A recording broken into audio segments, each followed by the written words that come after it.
Hello, everyone. So as Daryl said, this is part 2 of the presentation on JIT Verbose logs. And in the first part of the talk, we looked at how to enable verbose logging and how to decipher some of the verbose information printed into the vlog. I say some because we only looked at a few vlog categories. Now let's see how we can use vlog information to get some clues about JVM performance. I promise you that this talk is going to be much shorter than the previous one, so probably half an hour. Okay, so as I showed you last time, the beginning of a vlog contains a lot of information about the running environment. This is important because the user can mislead you. Maybe they are using the wrong Java and they don't know it. Or maybe they are using some funky JIT options on the command line. I have seen cases where customers would exclude some methods from compilation because, say, 10 years ago, they ran into a bug, they applied a workaround, and that workaround propagated year after year, version after version, up to the current version of their application. Maybe they are not using shared class cache and AOT at all, and they are complaining about startup or ramp up. Or maybe they wanted to use AOT, but some AOT incompatibility between the run that populated the shared class cache and the worm run renders the AOT code useless. I have shown you last time how to detect that. If startup or ramp up is important, you should also be looking for shared class cache and AOT statistics. How many methods are present into the shared class cache? If too few, maybe you should try XAOT, force AOT. If the shared class cache is full, maybe you should increase the shared class cache size. The number of CPU available to the JVM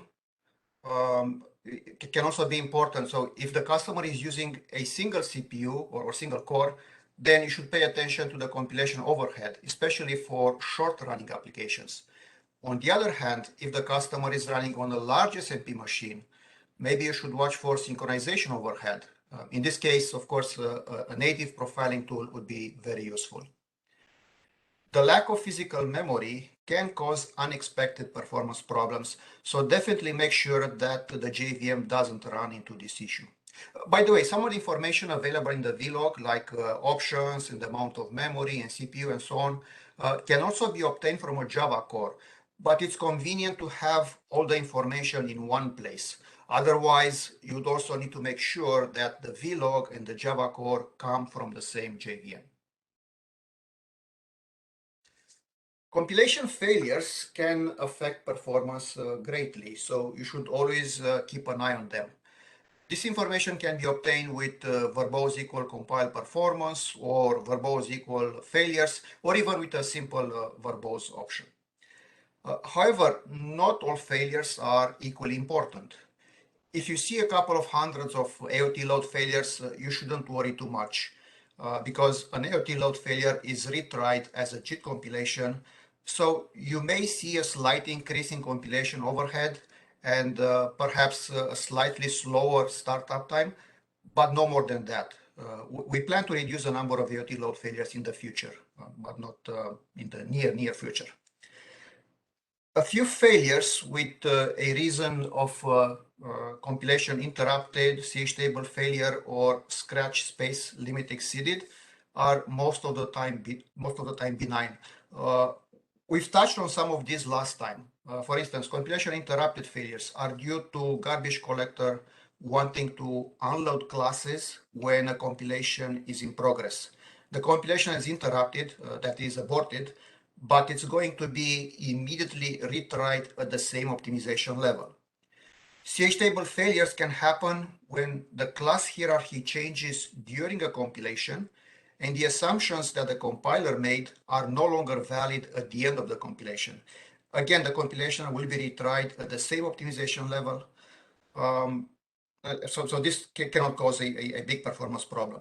We also have scratch space limit exceeded failures, which happen when the JIT needs more memory than we allow it to use. This type of error typically happens for hot and scorching compilations, and I don't think I've ever seen it for a warm compilation, but in theory, it could happen for warm compilations as well. The compilation, in this case, is not going to be retried because it's likely to fail again with the same error code. However, there are some other type of failures that can lead to massive performance losses. Currently, this can happen in two cases. Either the available physical memory is very low, or the code caches are full. In both cases, the compilations are not even started, so you shouldn't be looking for vlog lines that start with an exclamation mark. Instead, you should be searching for disable further compilation, like I put here in blue.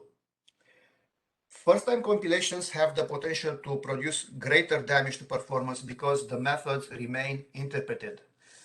So you should be searching for will continue as interpreted to detect those.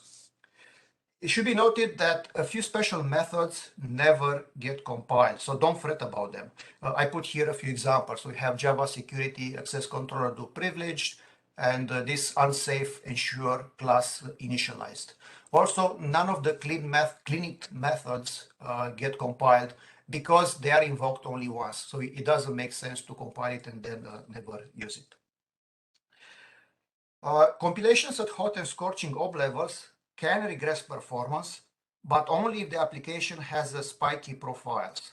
And those methods that fail dominate the execution profile, of course.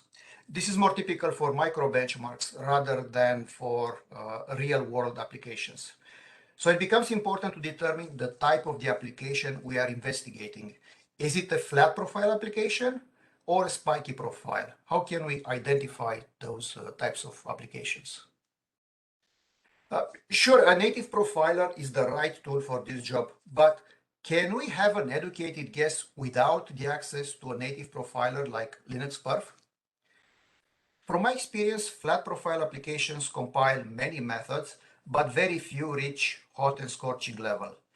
The peak compilation queue size can be quite large, and performance may suffer from compilation overhead. For such applications, relying more on AOT can help improve ramp-up and even overall throughput if the application is short-lived. Xtune Virtualized is another candidate for reducing compilation overhead.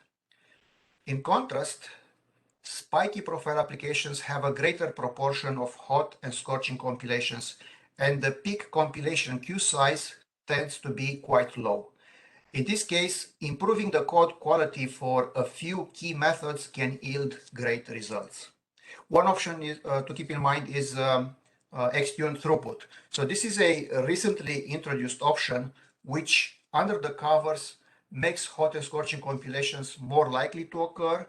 It eliminates some of the barriers for successfully compiling at higher optimization levels, and at the same time, it allows the iProfiler to gather more information. We are still in the process of fine-tuning this option, but currently we recommend this option to try with spiky profile applications rather than flat profile applications. I should probably stop after each slide and ask if there are any questions. I prefer to answer the questions as they appear rather than waiting till the end of the presentation. So any questions so far for the slides that I've shown?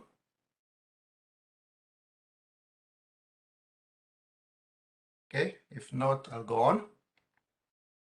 So it's not enough to successfully compile a method at the right optimization level. When then compilation occurs is equally important.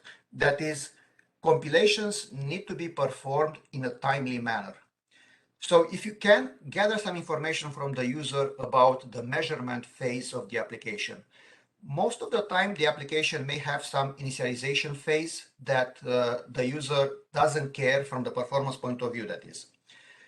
Then look in the vlog and watch the compilation activity.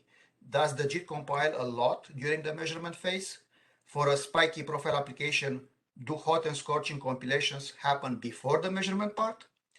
Do we spend a lot of time in profiling bodies? I need to provide some background here. So JIT profiling bodies accumulate profiling info to better optimize the code. However, they do add overhead while data is gathered. So ideally, we would spend little time in them. For some applications, the entire execution from start to finish is important. So these are the so-called batch applications where we need to accelerate all the phases of the application, including startup and including ramp up. Thus, We need to transition from interpreted to JIT code as soon as possible and to perform hot compilations as fast as possible. Yet there is another class of applications that these guys compile throughout their life, throughout the entire lifetime. So they constantly generate new classes, dynamically of course, and inject new methods into the JVM all the time. These applications are especially problematic because they tend to spend a lot of time in the interpreter, they create constant compilation overhead, and they have the potential to fill the code cache, disabling the compilation threads as a result. Any questions on this slide?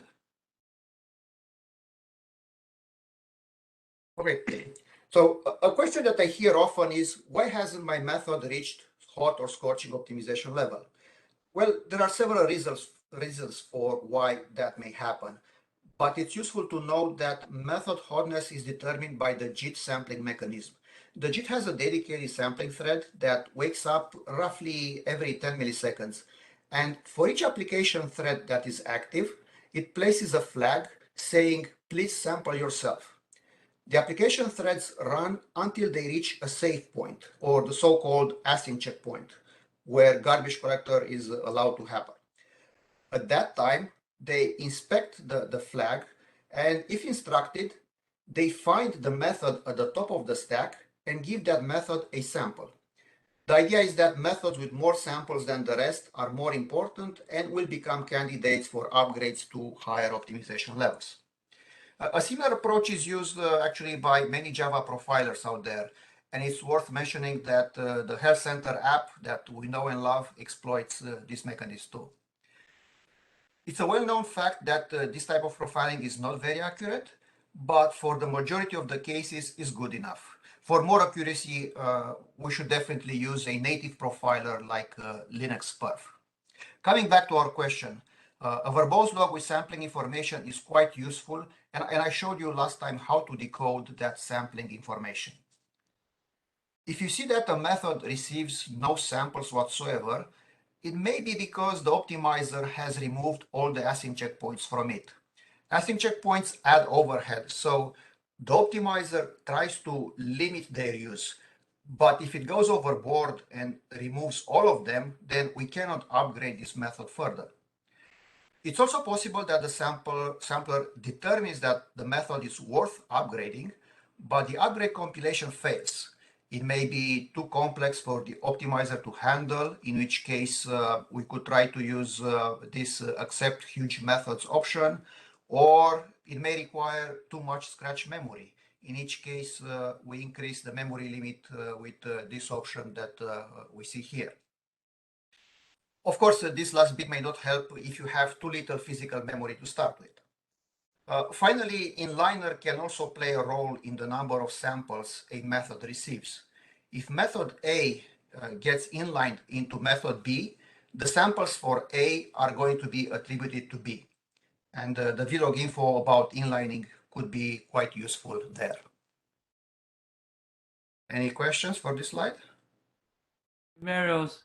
Yep. So if the promotion to scorching failed because scratch space limit overrun or something, and the profile, the compilation stay active.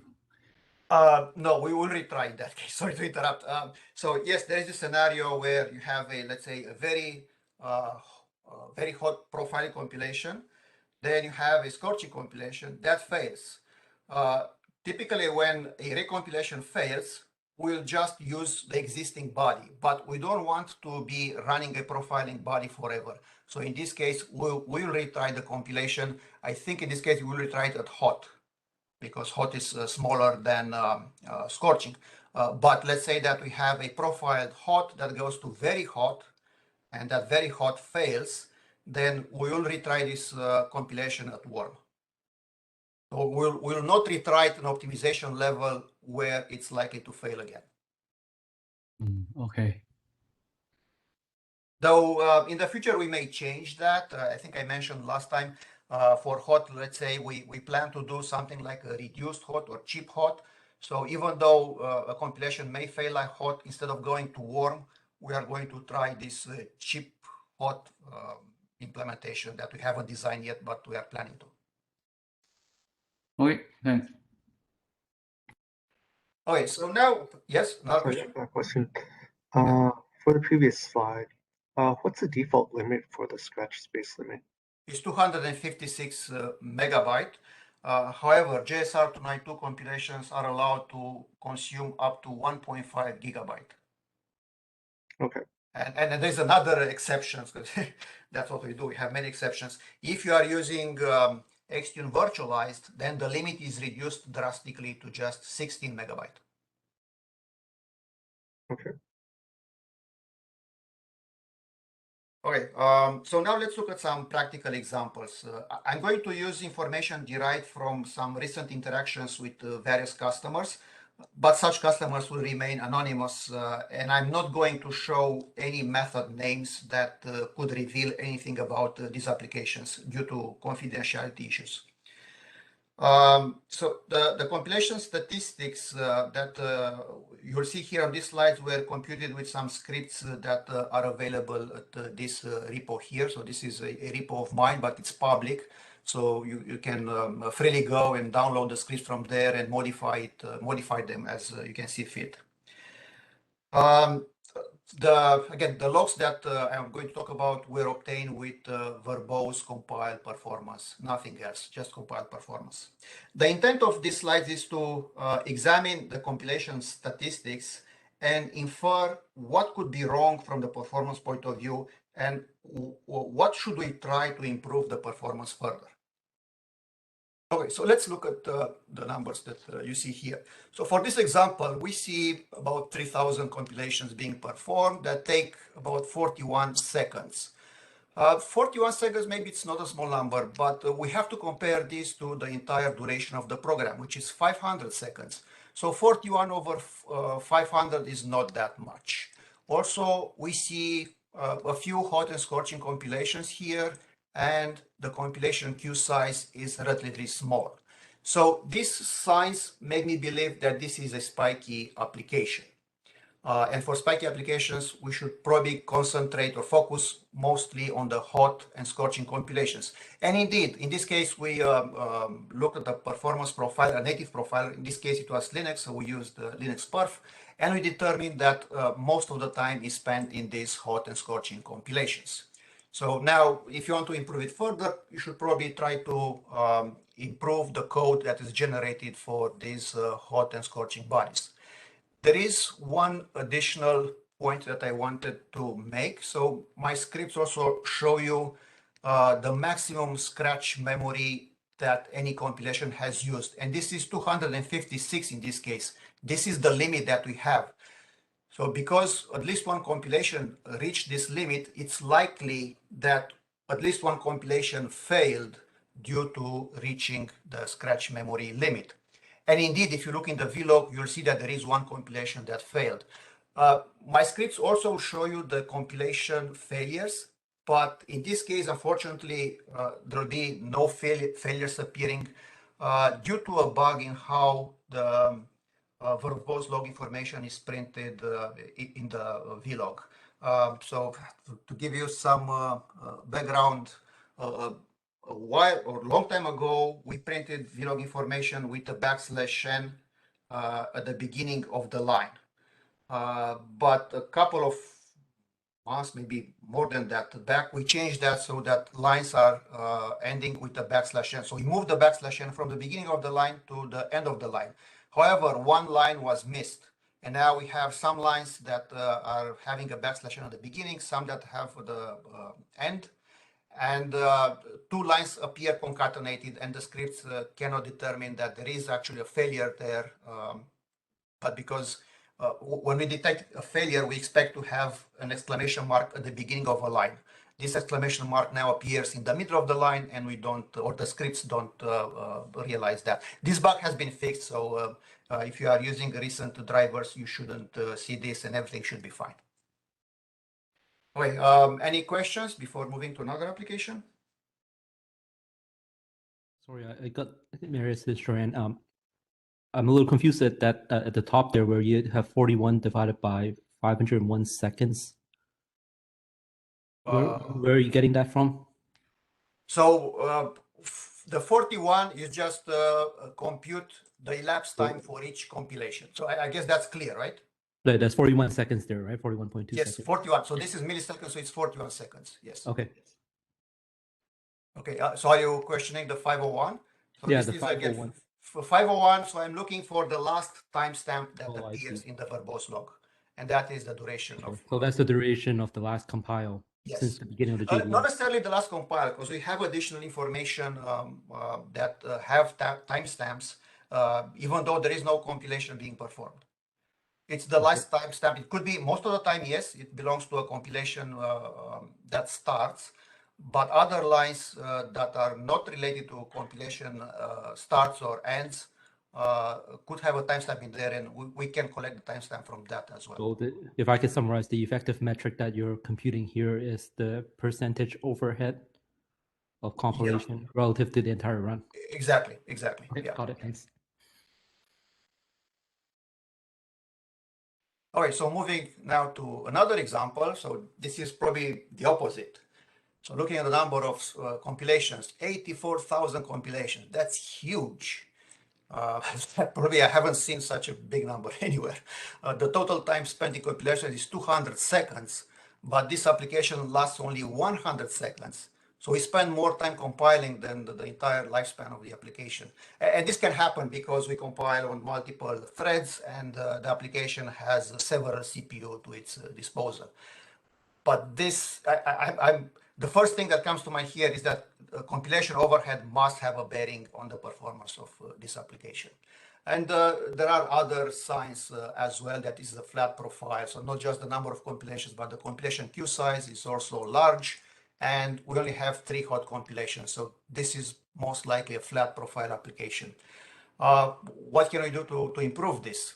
Well, when you have a lot of compilation overhead, of course, we will try to use more AOT. And we use quite a bit of AOT. There are 77,000 AOT loads. Unfortunately, 6,000 of AOT loads fail. As you can see here, I'm printing here all the reasons for failures. Most of them are due to AOT loads or failures related to AOT loads.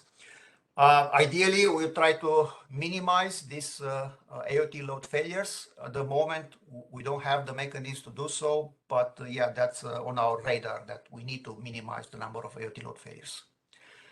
What else can be wrong with this application? Well, my scripts will print something like this. Warning, compilation was disabled at some point during the JVM lifetime. And close to 900 methods will continue as interpreted.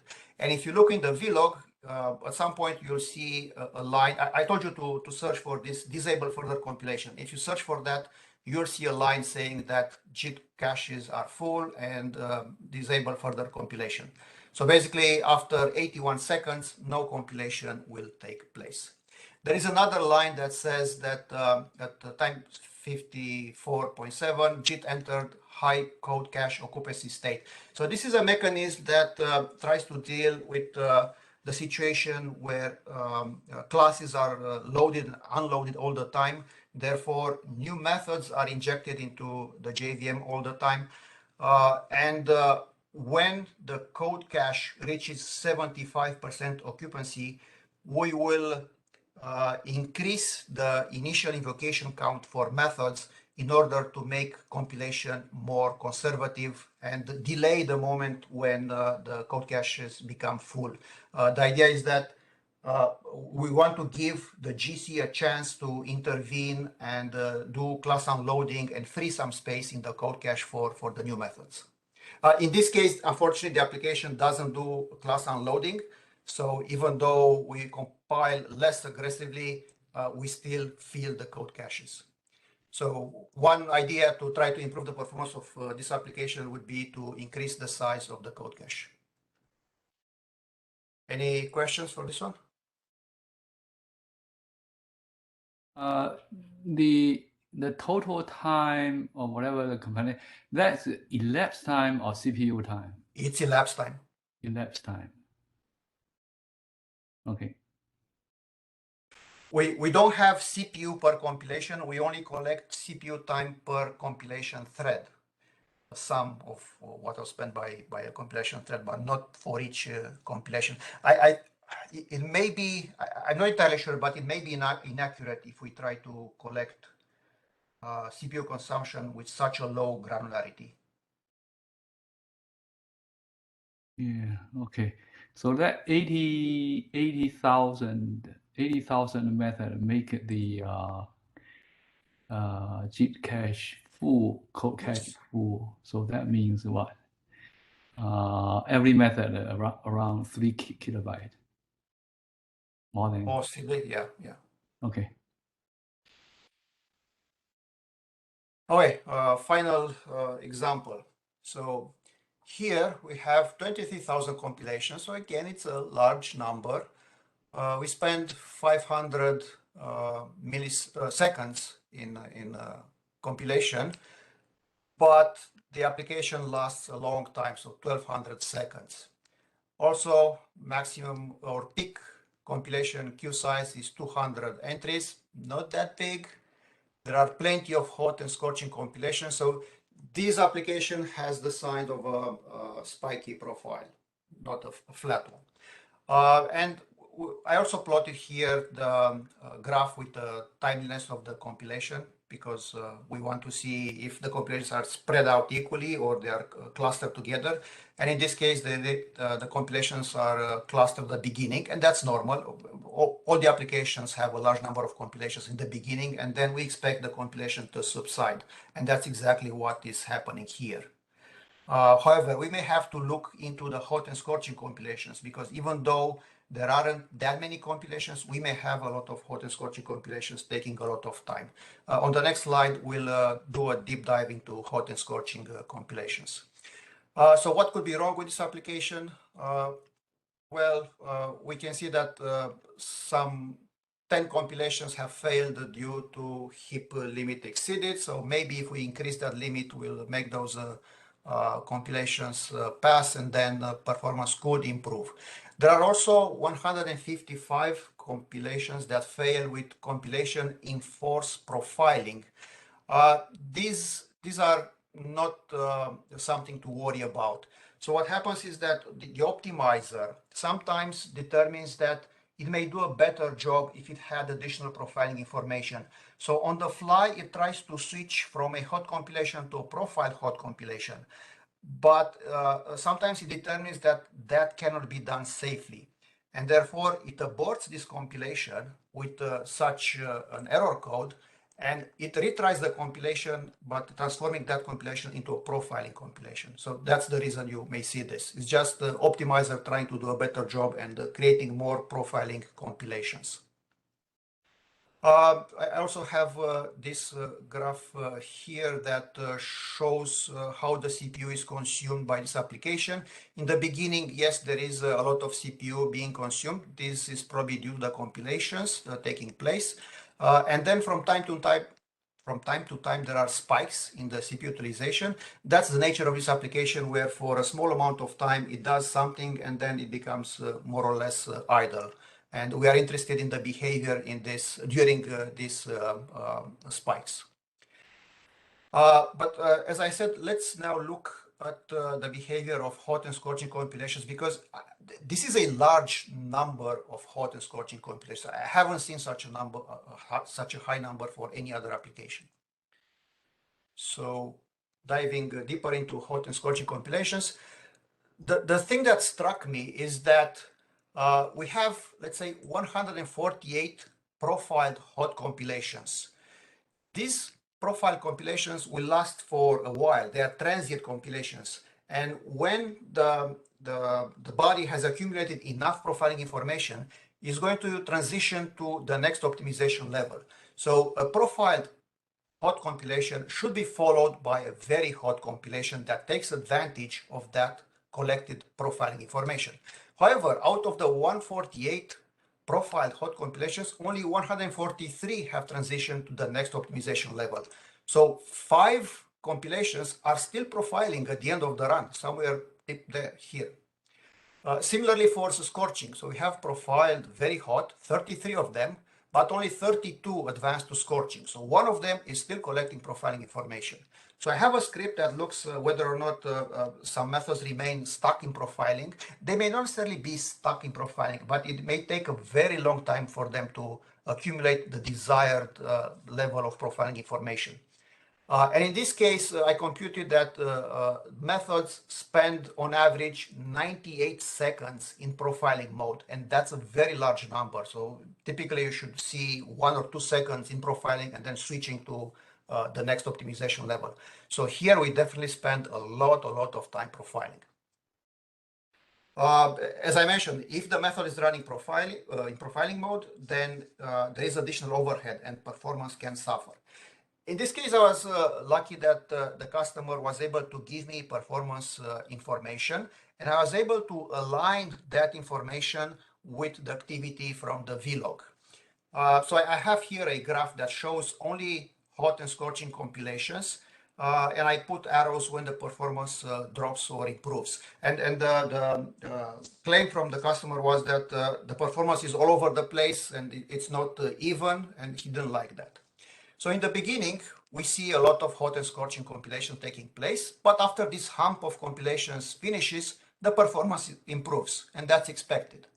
However, somewhere in the middle, performance degrades again. And in the vlog, we see many profile compilations. So the dark red or the light red represent profiling compilations. So there is a lot of profiling activity in this region. And my suspicion was that the profiling was the main factor that was creating the degradation in performance. And of course, after this hump finishes, again, the performance improves. Upon deeper inspection, we realized that the customer is using an option that underneath it causes the optimizer to aggressively switch to profiling compilations. If you take that option off, then we have a much smaller number of profiling compilations and the performance is even. We don't have that degradation that happens in the middle of the run. So that was the solution for this case. Any questions? Meryl, can you explain why the very hot compilation is more expensive than the scorching on average? To compile, I've seen this more than once where profiling compilations are more expensive than the compilations that follow after and take advantage of the profiling information. But you are saying probably, let's say, let's look at the average. Yeah, so you are probably looking at this very hot taking more than this scorching. Right. It may also matter on how big the method is. I don't have a clear answer for that. Okay. But yeah, it may very well be that the method is big, it inlines more, but overall it still doesn't account for enough samples to be upgraded to scorching.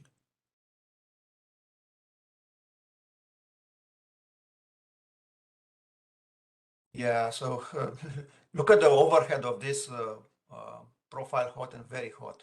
It's half of the total compilation time. So it's a crazy amount of time to spend compiling. So I guess both the compilation overhead, but maybe to a smaller extent, and the profiling mode to a larger extent contribute to a degradation in the middle part of this run. Marius, just one question. Is this with the JIT profiling infrastructure or the JIT profiling infrastructure? This was using the J profiling, the new one. I have tried to eliminate the J profiling to go back to the older one, but it was worse. So, so it's not that the J profiling is bad; it's better than what we had. Yeah, it'd be interesting to know why some of the, in some cases, we stuck in the profile body. Yeah. I guess that's something to analyze further. It may be that I don't know much about the J profiling to see what are the thresholds. When do we consider that we have enough and it's time to recompile to the higher optimization level? But maybe those paths that accumulate profiling information haven't been hit with enough samples to trigger that transition. I think there are options to, we do set 2 types of counters for the profiling module when using J profiling. The first one is the method invocation. I think that number is 2000. And we also add the compilation tests for the loops. So if some method is stuck in a loop and it might not be possible to reach the method invocation count, we still look into the loop block, get the block sequence info from the loop counter, from the counters on the loop, and if it have enough information, or if we reach enough, I guess, point, then we do queue it up for the compilation. Maybe that is something we again need to take a look. Yeah, we'll need to find an example of a similar behavior in another application, because this is an application coming from a customer, and of course we don't want to use that customer as as a testing ground. Yeah, I agree. Okay, thanks. Okay. So now let's see some advice for developers. So for people that may want to enhance the vlog subsystem. When adding new verbose log entries, you should always test for verbose option. So don't just output vlog info if no verbose option is specified on the command line. If you want to test just one verbose category, then you should use the get verbose option query. However, if you want to emit that verbose line for more than one category, then you should use this is any verbose option set, as I'm showing here. Because different threads can write to the vlog concurrently, you should always acquire the vlog mutex and keep those critical sections as short as possible. Probably the most common way of writing to a vlog is to write just one line, as I'm showing here. This write line locked inside acquires and releases the vlog mutex. If you want to write more than one line, or if you want to write a complex line, then you probably want to acquire this verbose log critical section, and then you can put as many write or write line statements as you want. The last one should be a write line because we want to end this block with a \n. You should also pick a meaningful vlog tag or create a new one if needed. For instance, if the information you want to add is related to performance, you can use the existing tr vlog perf tag. But if you don't find any category that is suitable, you should definitely create a new one. Moreover, when changing existing vlog lines, pay attention to the fact that your changes may break existing parsing tools. And finally, it's always better to use key value pairs or self-describing values rather than relying on the position of a value inside to the vlog inside the vlog line to determine the meaning of that value. What do I mean by that? Well, I have to scroll back many slides. So let me do that like this. I have an example. Let's go to this slide. So you see here we have key value pairs like JNet method equals something, time equals something, but then we have this compilation interrupted. So we know that this is the reason for failure because it comes after time equal 9 something microseconds. But this is very fragile, it's very brittle. If you add something else in between though, then the scripts may not be able to determine the reason for failure. Ideally, you would have a tag here that reason for failure equal compilation interrupted. But again, trying not to break what already existed because this is how vlog were written long time ago. I kept the same verbose line without having a key value pair. So be wary about these symbols that may appear somewhere in the beginning of the line, and you don't want to change what's around it because scripts can use the information around it to determine the meaning of a particular value. Okay, that's the end of my presentation.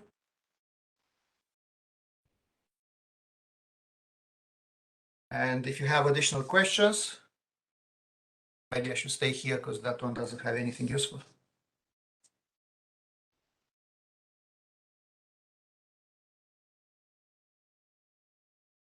Is there a straight way of telling, like, if it's a flat application or a spiky application? Straight, no, there is, well, if you use a native profiler, that is the way to tell. But let's say that you don't have the information from a native profiler, then we are just trying to guess based on the information in the vlog. Sometimes it may be hard to acquire profiling information with a native profiler. The customers maybe they cannot do it, or they are not willing to do it, or to install the tools required to accumulate that information. So in that case, we have to guess based on what we have available in the vlog. Okay. Marius, I have a more general question. Can you briefly talk about the type of I guess things that you look for when a customer reports a performance issue that leads you to suspect a compilation issue and would then request a verbose log? It's what I've described here. So I'm looking for compilation failures. I'm looking to see how many compilations. Right, I guess, but it's not so much what's in the verbose log, but that initial step, right? To say that, let's say, a customer comes in and sees spiky behavior or spiky performance. That could very well be dependent on the input, depending on how the application was written.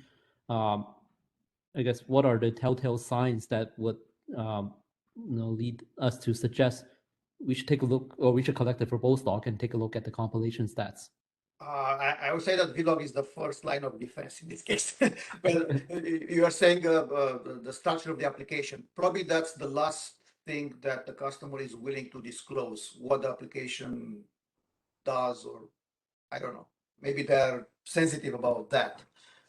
They are more willing to give statistics about the behavior, but not exactly what the application does. Well, I might be wrong. Some customers are very open. Yeah, I'm just curious about, like, what I guess primary symptoms, right, that would drive us to suspect a compilation issue, I guess is the base question. Like a compilation failure, it's hard to notice, right? I would say you might get right. Not as optimal performance, but I have no idea what the optimal performance is. Uneven performance is one thing that may trigger a request for compilation for vlogs. But even for that, it could be GC, right? The performance could drop because the GC kicked in. So it's not necessarily a compilation issue. Frankly, I always request a vlog to save a lot of discussion, and even you have to ask the customer so many questions. How many CPUs do you have? How much memory do you have? What is doing? And all this information can be gathered from the vlog. And instead of asking 20 questions, I prefer to have a vlog and extract that information for myself. Would it be useful to keep track of maybe a subset of these statistics and have it, I guess, available from a system dump or even Java core? Yeah, that's a good idea. We do print some statistics, but only at the end of the run, not during the run. So it is an idea, to dump these statistics in the Java core. Maybe from a JDump view. Right. We can extract that out, and at least from a service perspective, right? It can give us a right. sample. Yeah, that's a good idea. Yeah. Of course, if you have health center, but let's not go there. But yeah, exactly.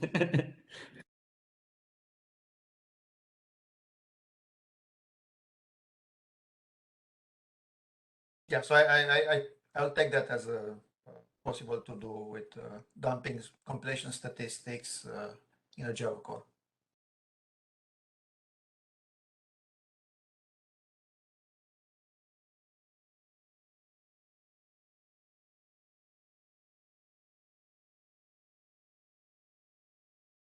Okay, if nothing else, then thank you for your attention. Thanks, Maris. Yeah, thanks, Maurice. This is great.